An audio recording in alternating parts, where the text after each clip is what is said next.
шер атты сайысымызға қош келдіңіздер. Бұл сайысымыздың мақсаты ұлттық құндылықтарды дәріптеу. Қазіргі таңдағы үлкен әжелер бар, жас әжелер бар. Осы әжелердің мен немерелердің арасындағы ыстық байланыстың екінші А сынып оқушысы Толыбай Аяру. Аман жүрмісің арда едім. Айша бибі немеремен келіп тұрмын. Өзімді қысқаша өзім Тәжік ауылының қызымын. Бәме ауылына келгеніме 36 жыл болады.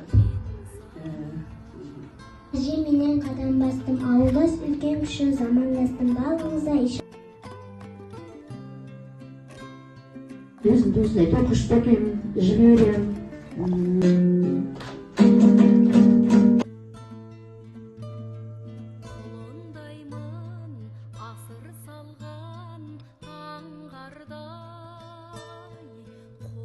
Кішкене қыз баланың жүзі төмен, кішкене ер адамның бетіне тіктеп қарамасын деген бірінші тәрбиелік мағына, кішкене жүзі былай төмен жүру керек.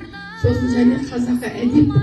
Бұнда мысалы қыз баласы аға шүйде мысалы бір шырбасынан Бастарыңыз аман, басымын бауыз бүтін, бастарынан баттыңсын, түпкес дәулет берсін. Төрт құлын сайласын, төрт күнің. Барлығы сай болсын, аман мерекелерің құтты болсын.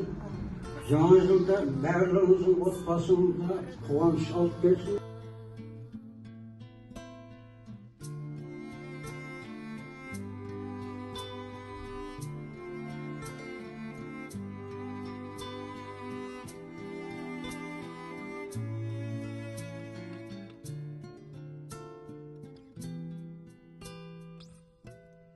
Мен өзіңнен